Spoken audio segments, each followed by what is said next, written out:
Hi there, and welcome to the Grief and Rebirth podcast. I'm your host, author and trauma survivor Irene Weinberg, here to encourage you wherever you are in your healing journey. In each episode, I chat with incredible grief and trauma specialists, healers, mediums, and celebs, as well as remarkable people who have inspiring healing stories to share.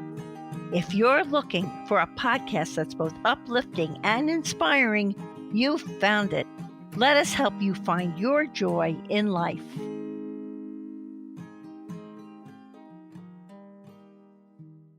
Hi, everyone. I hope this finds each of you so very well.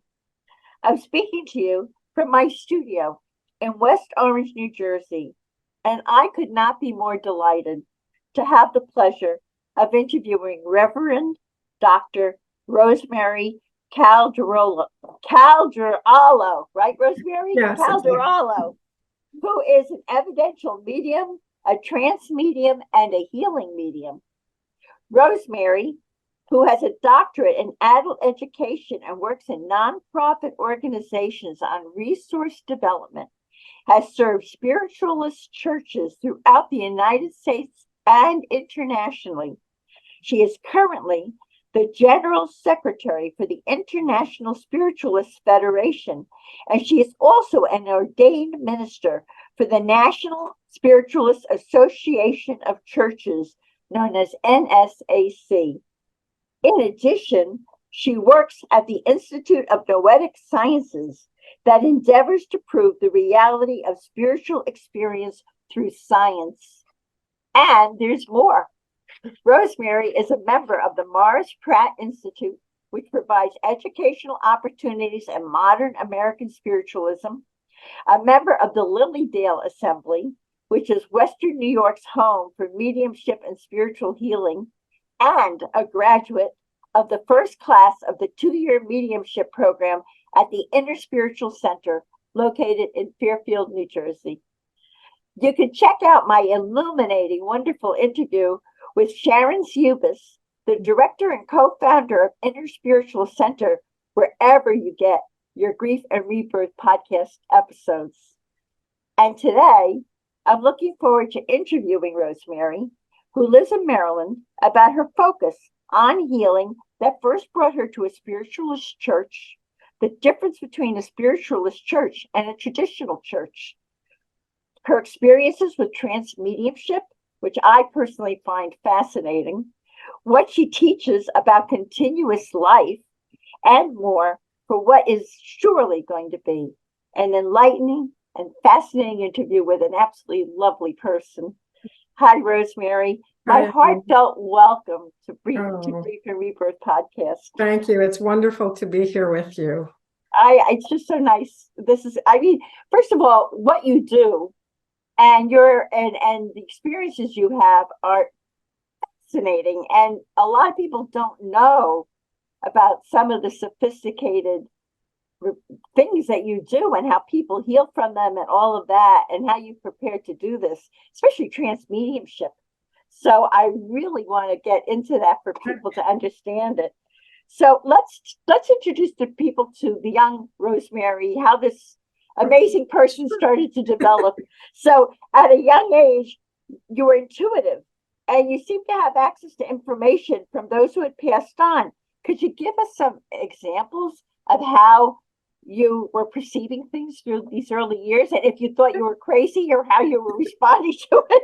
Well, it's all what you end up thinking is normal, right? I want to share that I was raised Catholic, but I experienced my mother and her father having prophetic dreams. So I grew up with this contradiction, right, which allowed space for the unknown, right?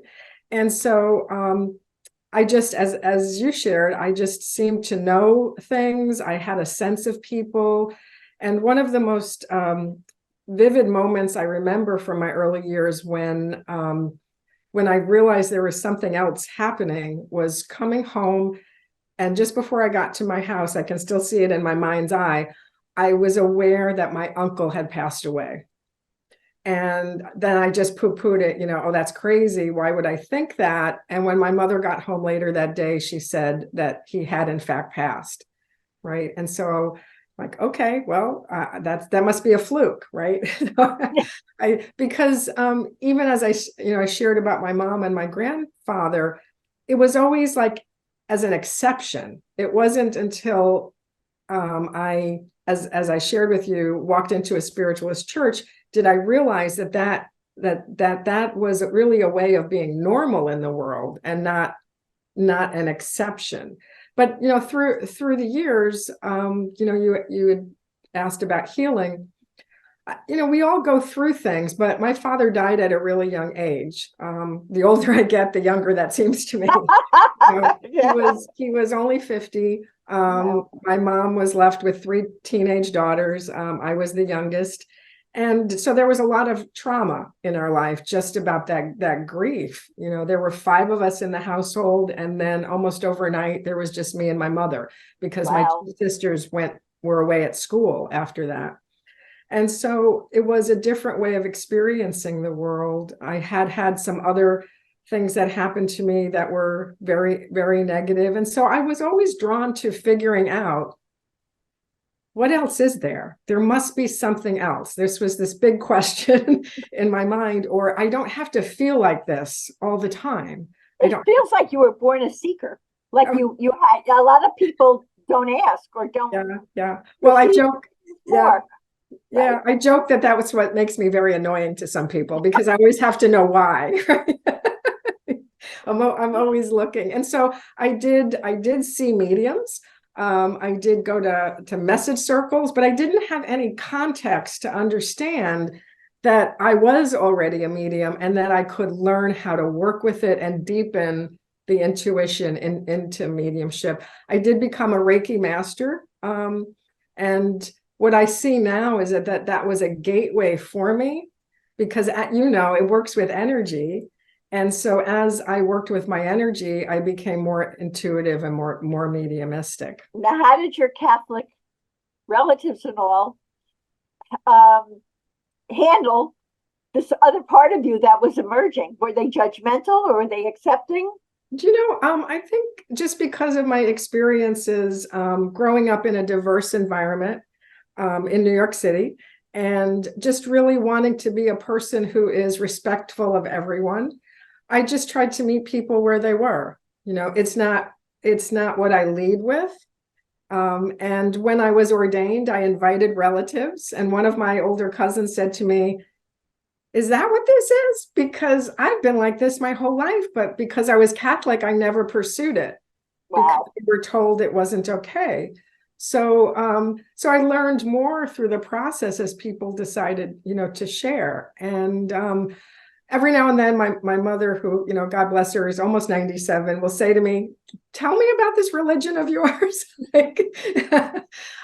But she, when I visit her family's around her, and she's seen my father after he passed. But again, for her, it's the exception. And that is a very different way of looking at the world. What is your normal everyday, and what's by accident? Right. Yeah. So for all the people listening who go to traditional churches and are saying, "What is this?" Just like your mother, what is this spiritual thing, the spiritualist thing?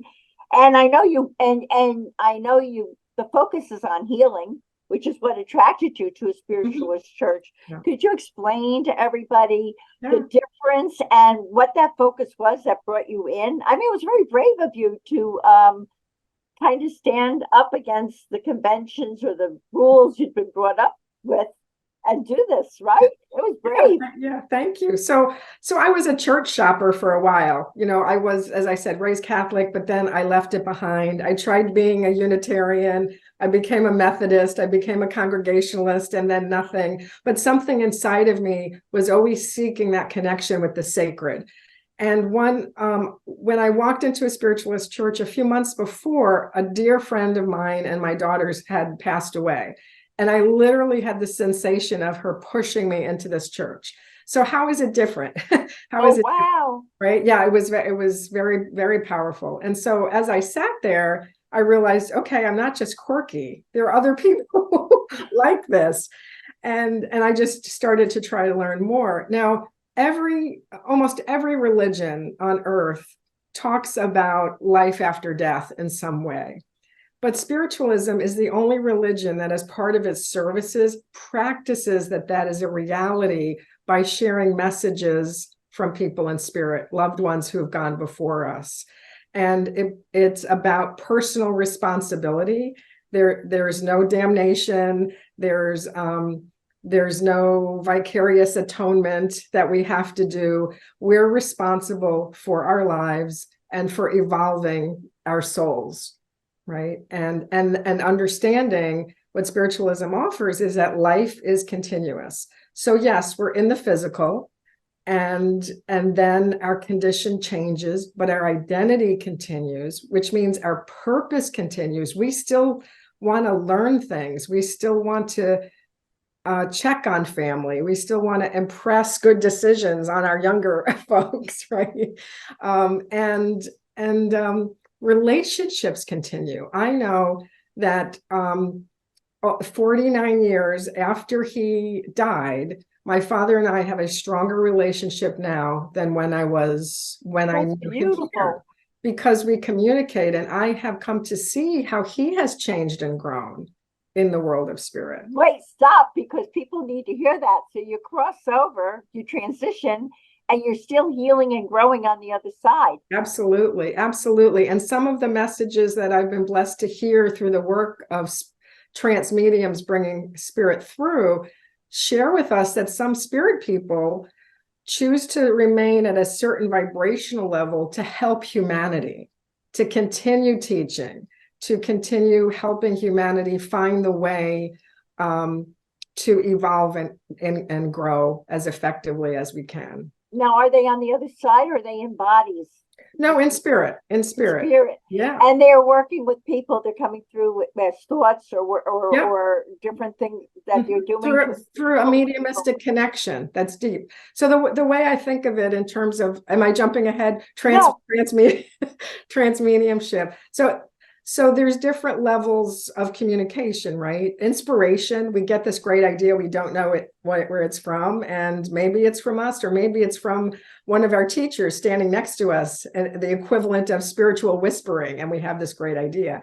Intuition, where we pick up on psychic information from each other, the spirit in you, right? The spirit in me. And then energies of the physical world, people who know something is going to happen in the physical world. And then the next level of vibration is mediumistic communication with the world of spirit. Right. And mediums are trained to be able to perceive the messages coming through. So you can get a message that comes through to you, but a medium is trained to even perhaps get even more. Yeah. And so I think everybody has this capability. Children are usually very mediumistic, and then it kind of gets socialized out of them because people don't believe them, right? I know my daughter would see people, and I didn't know a lot then, but I knew enough to normalize it. And I would just say, oh, tell me what she looks like. Or you're seeing a color around that person. What does it look like? And so she didn't lose it. She just, because she's chosen not to focus on it, but we normalized it. What a gift she has, though. It's a beautiful gift to be born with. Yeah, and most of us are, but our experiences shut it down. So if everyone has it, then what do we choose to do with it, or do we choose to do anything with it at all? So I could have chosen to just get random information. But again, something in me just wanted to know more. And so I went through a lot of training, and I still do, because we're never done. No one is ever done in this work, just as a spirit is never done, because we're always learning and growing. And so you can then learn to be in conversation and connect with spirit people in order to be of service to those who are seeking healing from heartbreak or stressful times in their lives, or just want to know more. Right. So we're healing here, or we're getting messages here. We cross over, we continue our healing there. And then spiritualism also teaches that we come back, right? Well, actually, we don't. It's not about we don't teach about reincarnation because spiritualism is about proving the continuity of life, and absolute proof does not yet exist. Now, does it make sense to me intellectually? Yes, but you could not validate any information I might bring to you, right, about a previous life. And so spiritualism is about validating the information. So that means that kind of approach is about communicating with people who've walked the earth before. Now, many people do engage in what they call channeling, opening themselves up to universal wisdom, to other levels of spiritual being. The universe is broader and bigger than any of us understand. But spiritualism is about people who walked the earth before. The best description that I ever heard came through a wonderful trance medium, one of my teachers, Richard Scholler, who brought through a teacher who said, channeling can be very wonderful. It brings through philosophy, it brings through inspirational messages, but his perspective, it doesn't have to prove anything. Trance mediumship, he believed, and this is what I resonate to, is about proving the reality of the continuity of life, that someone who walked the earth before can communicate. And he believed that impact on humanity was far greater because it could be proven. That's fabulous. Yes. So I just want to go backward one second and ask you, I know you first became aware of communicating with your father after he had passed, and he gave you some very specific messages. Yes, it was really fascinating. And now you're telling me you continue to communicate with him. Yeah, because it's relationship. Think about all the people listening to us and don't realize that they can continue a relationship with their deceased loved one. And I say to people, I'm happy to be of service, but you don't need the person in the middle, right? You can sit, think of your loved one, and ask questions and pay attention to what you hear. We think we will literally hear the person's voice, but very often it's just words in our head that may sound like us. Now, it's something that comes to you immediately, right? Yeah, it's not immediately. Yes. That's what I hear. Yeah, it's like if you're waiting for it and that's your thought. But if it's like something that they're right by you, right? And you say it and the thought comes right into your head. Yeah. And so because communication works on vibration, the more we pay attention, the stronger that communication can become and more consistent. So, it had been a number of years since my father had passed. I was having challenges with my kids. I was trying to finish graduate school. I had these tests coming up, and all of a sudden I heard his voice in my head singing the one song I ever heard him sing. He loved playing the guitar. He would admit he wasn't all that good at it, but it was his dream to be a singing cowboy. I don't know where that came from.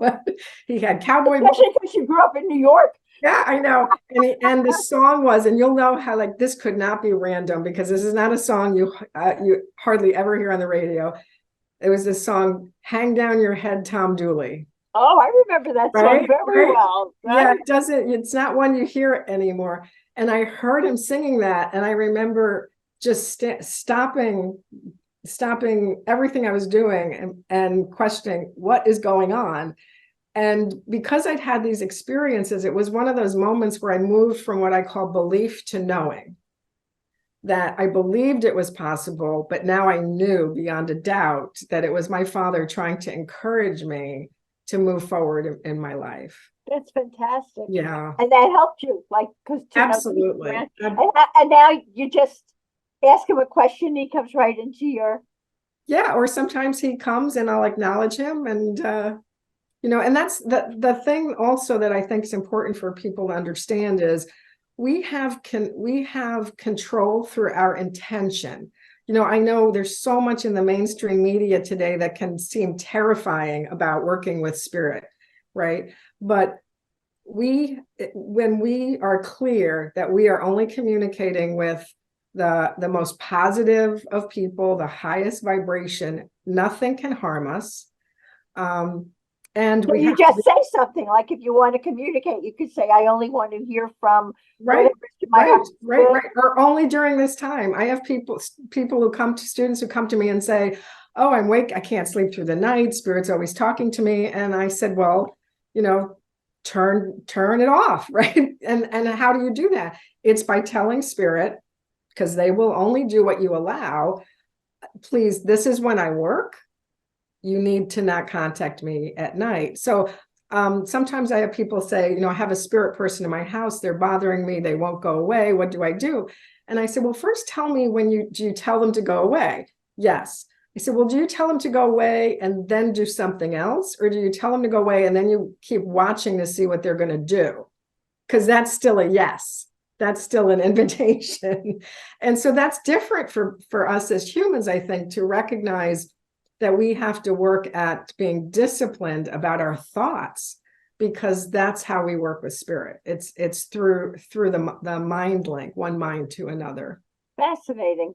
And I really love that you teach people that our lives are not only about continuous life, but continuous relationships. So now we're talking about, we're in this life together. Yes. I'm having a relationship with Rosemary right now. Right. And it's not, how does it translate to on the other side, and also continuous purpose, because we both have a purpose. Right. But once we're not in our bodies, how does that translate to that continues on? And then there's something also you talk about, that we can support our ongoing development as souls while we're in our bodies. So let it rip, Rosemary. Okay. Tell us about this. Well, basically, and this is one of the things where I love working at IONS, the Institute for Noetic Sciences, even though I'm in the resource development side of the house. It's wonderful to be at a place where I can talk about mediumship. I can talk about that side of my life. And there's a focus on understanding the interconnection between spirit and science. Everything is interconnected in the universe, right? And so that means that everything matters, right? So so when we choose to move forward methodically, right, on studying spirituality or whatever, that's an intention. But our intentions are also how we live in the everyday. So if we're trying very hard just to be kind people, that's an intention. If we're sarcastic and mean, that's a different kind of intention. And so that brings other experiences to us depending on the energy that we give out. And so what I love about spiritualism and the concept of personal responsibility is understanding that my choices matter and that life is eternal. And so if my intentions are the best that I can make them be, then I will get to work on development that will serve me in my next stage also. And then I can help. My next stage would be when you're out of body. Out of body, yes. Mm-hmm. And so with relationship, again, we might just think of somebody when we have a reading, but we can talk to them all the time. If your father or your mother or your sister pops into your head, just say hi, and then notice what happens. But I had a really profound experience recently when I was preparing to do an inspirational talk working with my trance teacher, and I was having a hard day. And development, as I said, you're never done. You can always get to higher levels of connection with spirit. And I've been working on going to the microphone completely blank and then just letting spirit take over. Wow, that's brave. Well, it takes time. It takes time. It doesn't happen overnight. And so I said to my teacher, put out the thought, I know you want me to go completely blank. I'm having a hard day. Can you give me a word or two so I have more confidence in starting? And I heard my teacher say, we haven't decided yet. And I saw her in my mind's eye with other people. And it was a really spirit people. And it was a really big shift for me, because I realized in a deeper way, and one of the things that I believe about words is trust, harmony, understanding are not either or, they're deepening levels of understanding. So my deepening understanding of the partnership with spirit is that they are really walking beside us. And so my teachers said, basically, check back later when it's time. We want to help you, but we're still talking about what the best thing is that we want you to share. Wow. And that really was a very powerful experience. So do they want us to live our own lives? Absolutely. That's why we're here. We're not about talking to spirit 24/7 because we're here to learn physical life lessons. But just like our friends here, when we see them, we're in partnership, we work in love together, and we grow together. And I just think that's a beautiful thing. And the more that I do this work, the more I love life. Oh, that's beautiful. Okay, so now I got to get into the nitty gritty with you about trance mediumship, because people don't understand. I mean, you close your eyes, something takes over your body, and whatever. Could you explain, first of all, what inspires you to become a trance medium, and how do you work like this in partnership with the spiritual realm to allow, like you're just starting to talk about, allow these words to come through you? And what does that feel like to you when you give yourself over to spirit? Like, where did Rosemary go? So first I want to be clear, because I know this can sometimes seem alarming to people who don't work with it. Nobody's jumping in your body. You don't get possessed, right?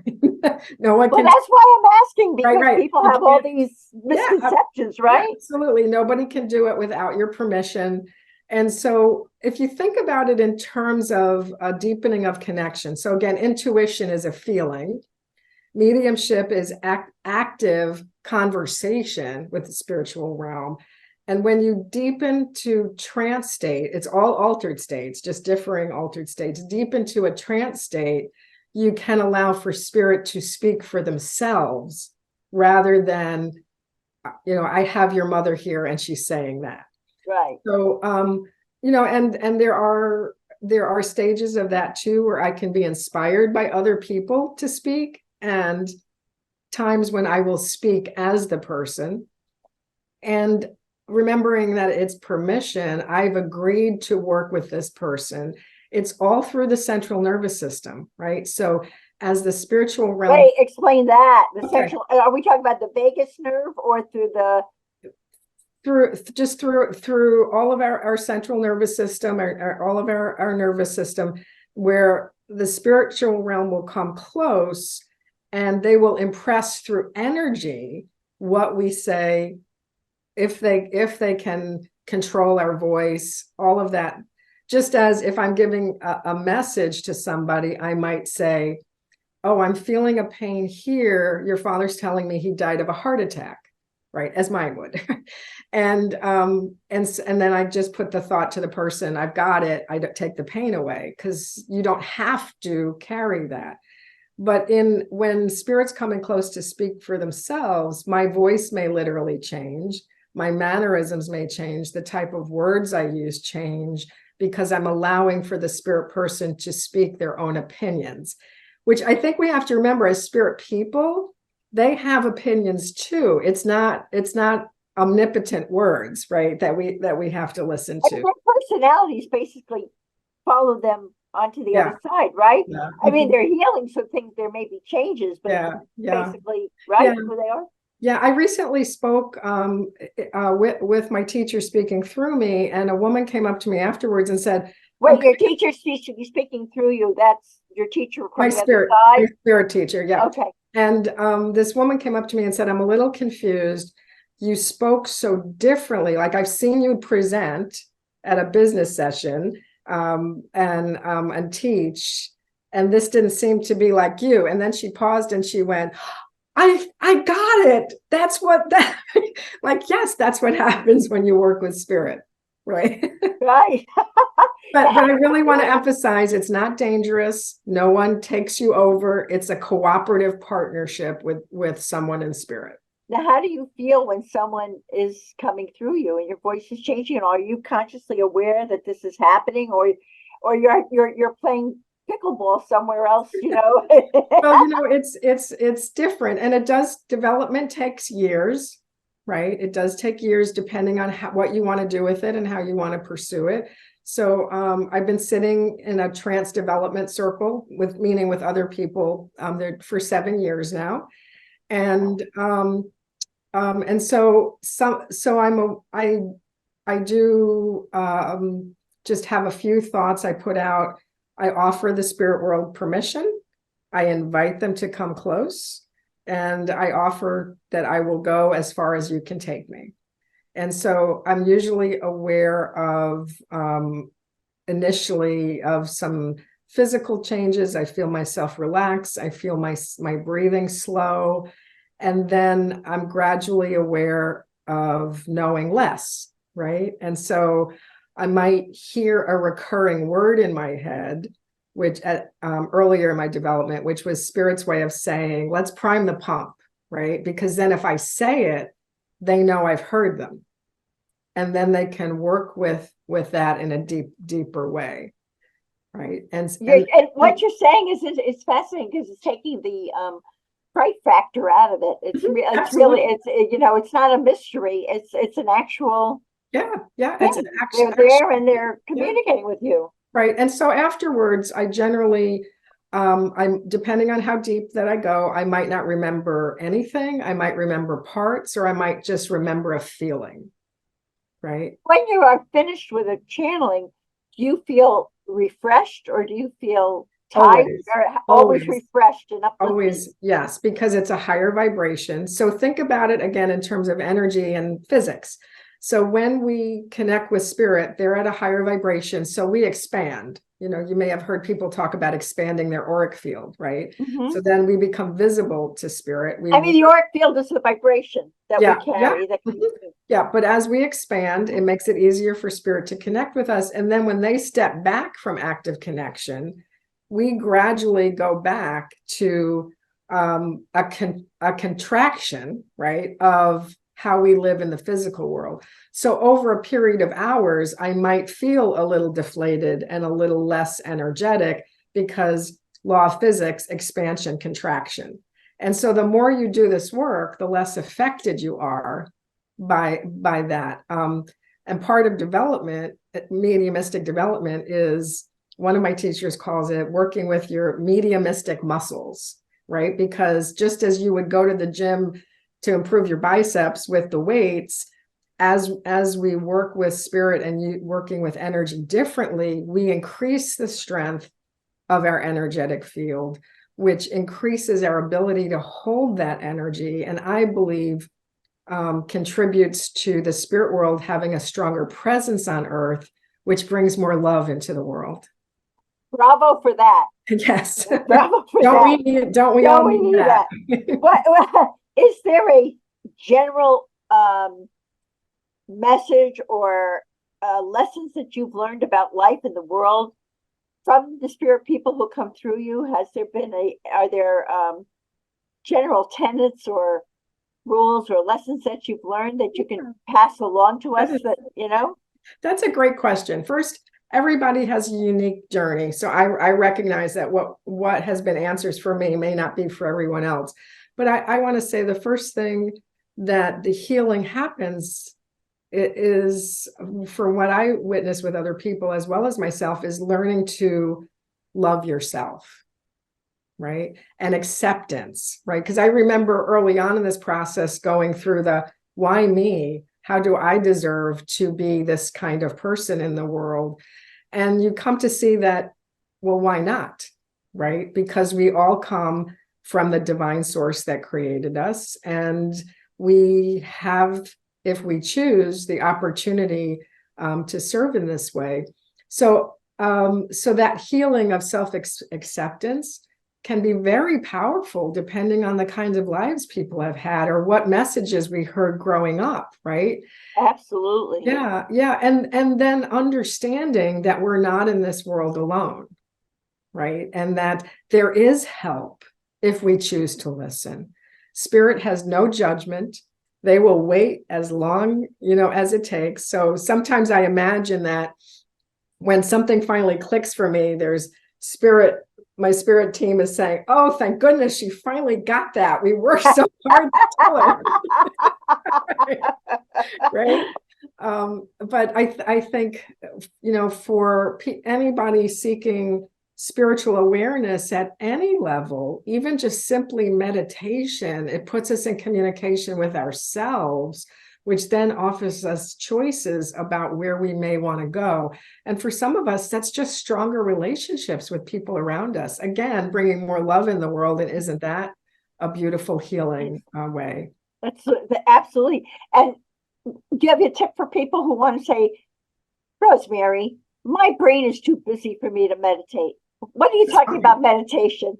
You have a tip for everybody? You want to sit for 10 minutes? What should they do? No, absolutely not.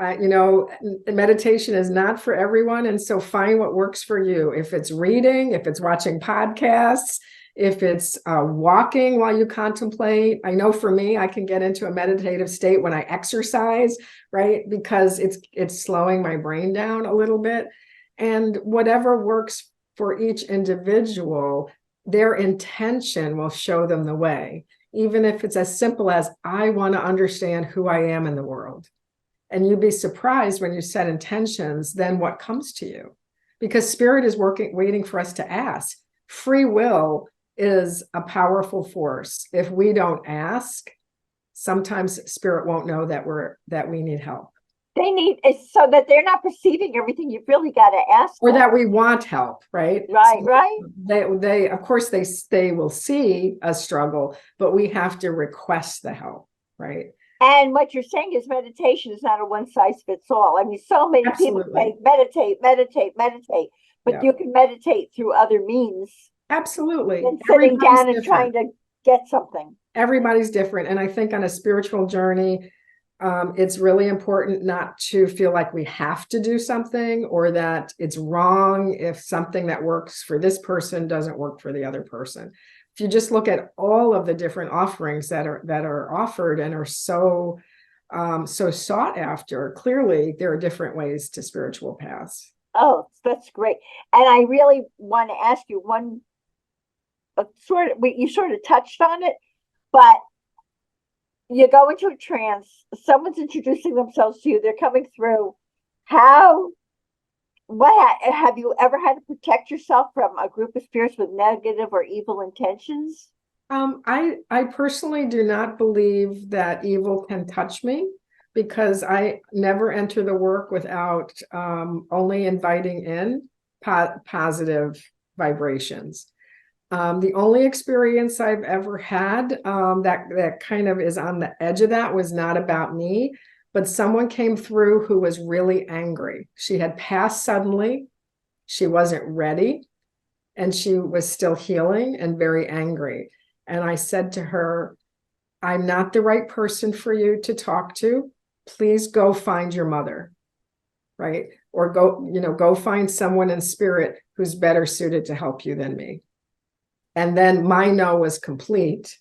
And I did not attempt any conversation because I wasn't comfortable with where she was at. Right, with the vibration that was coming through. But there was never a lower vibration. There was no danger at all. Okay, that's good to know. And because also remember, with intention, whether or not we're just highly intuitive or empathic, we can, with our mind, control what affects us. That's really important, Rosemary. Thank you. And could you have a particularly wonderful trance mediumship experience to share with us so everybody can get a real feeling for what you do? Well, I think, the one that I shared where my teacher was saying they weren't ready yet. And then later when I prepared, they did give me one word. And it, again, because I was having a hard day, it just let me settle. So then I could connect and just say what she wanted me to say. So that was a very powerful experience. But I think overall, when I get off of the platform at a church service and I don't remember anything I've said, and someone comes up with tears in their eyes and says, I felt like you were speaking just to me, I know spirit's been there. And that it's not that I've done my job well, but I've allowed well enough for spirit to come in and do the job they saw needed to happen. and the words that needed to be shared. You know, it's so obvious to me, the overall theme of from that side or this side is to heal, Absolutely. to help people heal. Yeah. Mm-hmm. Yeah. So would you say that all mediumship is about healing the core wound of us all? And what would you define as that core Yes, wound? I do think mediumship is all about healing because it helps us understand that separation is only in our mind. Right? Ah, And when I think of the core wound, it's the separation that happens when we come from spirit into the physical world. And it's always intrigued me that we're born into the light and people talk about transitioning back into the light, right? And so when we do that, when we are born here, depending on how we're raised, we feel very separate from spirit. We feel very separate from love. And that's what I think of as healing the core wound, to understand there is no separation, that love is always available to us, that we are love here on earth, and how the more that we each learn and grow spiritually, we have the capacity to truly shift the earth and the path of humanity. That's beautiful. And why is it important to heal in this lifetime, as opposed to, since we have this continuous life, why should we do this while we're here? Why not? The opportunity is before us, right? Why not use every moment that's been given to us and to rest? Spirit tells us that they understand. They walk the earth before. Sometimes we need to rest. I said before, we're here for our physical life, but use this life to make the most of it, right? Right, you're right. And then if you're healing, you're evolving, right, to a higher vibration when you cross over, right? Right. Because what I've learned, and please correct me if I'm wrong, but what I've learned is there are planes of existence where you land sort of when you cross over. So and of course can correspond to the amount of love, the way you've lived, the amount of healing you've had, right? Is that correct? So we create our existence in our next reality, right? From physical to spirit. Right. So just as someone who believes that they will only awaken, depending on their religion, when there is a saint or someone who comes to get them, they will resist other spirit people trying to help them. But if you have this belief, like I know you do, you know you will be warmly welcomed, and you will already be having an active spirit life as soon as you cross over. Yeah, that's true. And I mean, this is so fascinating, Rosemary. I'll bet you there are people who would really like to learn from you and contact you and find out about what you're doing. So can you tell us, I know you give classes and workshops and mediumship development, and you also teach trance medium. Tell us everything. What are you doing? Okay, so I teach through the Inner Spiritual Center that you mentioned, innerspiritualcenter.org. So we've got classes set up coming in January. Online, lots of online things too? Yes, it's all online. It's all online. There is a hybrid option, but you can do the whole course online, no matter where you are. So it's the Inner Spiritualist Center. Innerspiritualcenter.com. Yeah. .org. Well, let me say it again. Innerspiritualistcenter.org. Yeah. Okay. Right. In Fairfield, New Jersey. I also teach pretty regularly at the Morris Pratt Institute, which is also online classes. And then here and there, I do series of mediumship development classes. I was in Lilydale this summer. And anyone wanting to know more, I do have a Facebook page. They're welcome to private message me, and I would be happy. And we will list all of Rosemary's particulars when we release the podcast. And I'm very grateful to the Inner Spiritual Center for the opportunity to teach there. The class I'm teaching is called Exploring Trance Mediumship. So for people who aren't even sure what they want to do, it's a way to help them deepen their connection with spirit, whether or not they want to do anything publicly. It's a marvelous class to understand just basic communication. That's wonderful. And why is it that the more you learn about continuous life, the more joyful this physical life becomes for you? Oh, thank you. That's a great question. I grew up in an atmosphere, again, being raised Catholic. I know people have very different experiences, but my particular diocese was very guilt-based, right?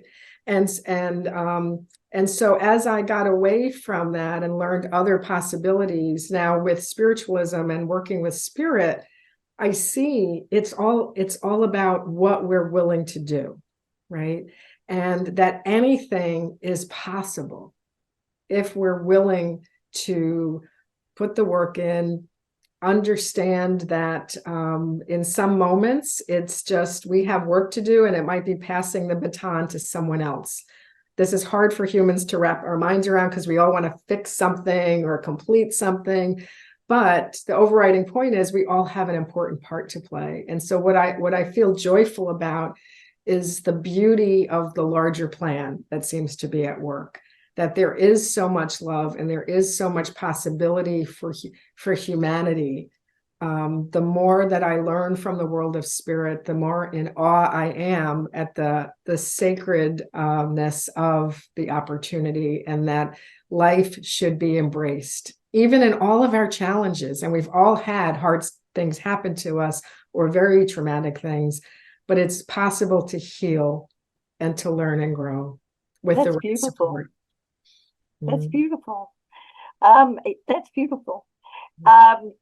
Rosemary, I so deeply resonate with this profound message that you recently shared with me. We must all take personal responsibility for how we treat people, how we try to help, how we love, and how we live our lives. That energy continues to impact the physical world beyond our physical lives. And then you had said that there's a prayer for healing within spiritualism that has the line, and I will do my part. Each person has a part to play in the world. Are we throwing up our hands, or are we accepting that we can make a difference, even with just a smile to someone else? Are we doing our work to develop our understanding of ourselves and living in the world with love? That is what will shift humanity to the most productive, higher level of vibration and understanding. From my heart, thank you, Rosemary, for your wondrous work as a medium, a healer, and a teacher. I think you're terrific. Thank you. And for being your book, and for being a bright guiding light for people as they heal and evolve in this continuous life of ours. And thank you again from my heart for this fascinating and really enlightening interview today. Thank you, Irene, from my heart also. Thank you for the wonderful conversation and the opportunity to be in this space with you and all of your listeners. Thank you. I love sharing you with everyone. I really do. And here is a loving reminder, everyone, that you can see the show notes and all Grief and Rebirth podcast episodes on ireneweinberg.com. And make sure to follow us and like us on social at Irene S. Weinberg on Instagram, Facebook, and wherever you get your podcasts, including YouTube. As I like to say, to be continued. Thanks again, Rosemary. Thank you, Irene. Many blessings. Thank you. And bye for now. Thank you. Bye-bye. Bye-bye.